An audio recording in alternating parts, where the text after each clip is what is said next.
Yeah, warm good afternoon to all. I am Karthik, Assistant Professor, Mechanical Engineering Department. This is the video which is a part of a lecture series on phase diagrams. Here you can see this. In this you can see the allotropic.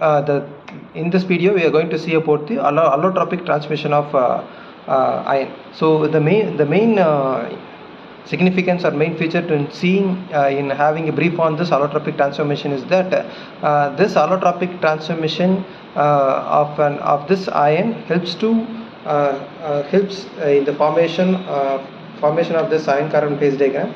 So this allotropic transformation plays a vital role where you can see how an iron is transformed at different temperature, and this different the allotropic phases which is formed shows different mechanical and physical characteristics. The first one, the iron undergoing this several allotropic transformations at different temperatures. The first one is alpha iron. At a temperature of 912 degrees Celsius, in Fahrenheit it is 1674 degree Fahrenheit. Here the iron exists in the alpha phase, which has a body centered cubic, which is BCC crystal structure, and which is also known as ferrite. Here this alpha iron is relatively soft and ductile, and it is magnetic as well. Okay, and it is magnetic. The second one is gamma iron, which is formed in between 912 degrees Celsius. In Fahrenheit it is, as I already said, it is 1674 degree Fahrenheit and 1394 degrees Celsius, which is in terms of temperature it is 912 to 1394. In terms of Fahrenheit it is 1674 to 2541 degree Fahrenheit. Here the iron adopts gamma phase, which has the phase centered cubic crystal structure, and this phase is also known as austenite. So the gamma iron, which is more ductile than alpha iron, and it is commonly found in high temperature applications. So here the main thing we have to notice that this gamma iron is non-magnetic in structure, but non-magnetic in property when compared to alpha iron. The third one is delta iron. It is formed at temperature of 1394 degrees Celsius to 1530 degrees Celsius.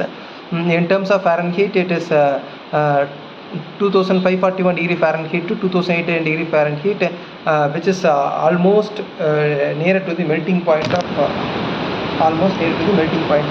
iron. So this iron forms the delta phase.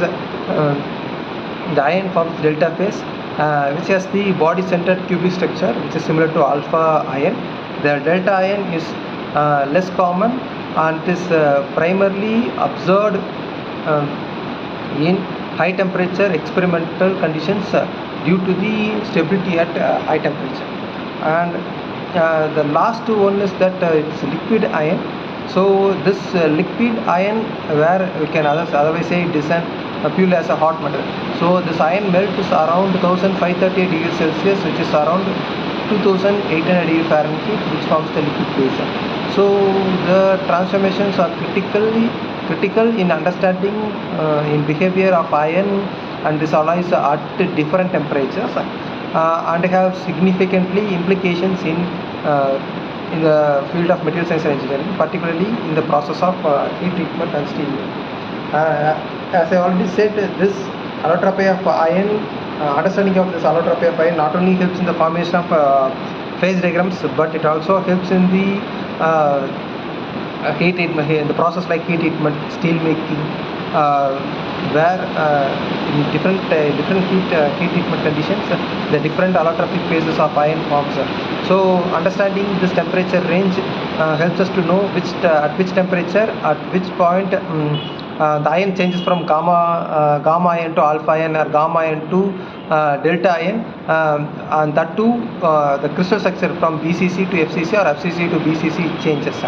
And moreover, you can say that this having this delta iron or alpha iron into consideration, both are in magnetic, has magnetic application, but the gamma iron, which is formed in the mid, has the non-magnetic condition. So not only the crystal structure changes, but also a physical mechanical property of component of an element changes due to this allotropic transformations at different temperatures. And that's all for today. Thank you. Have a great day.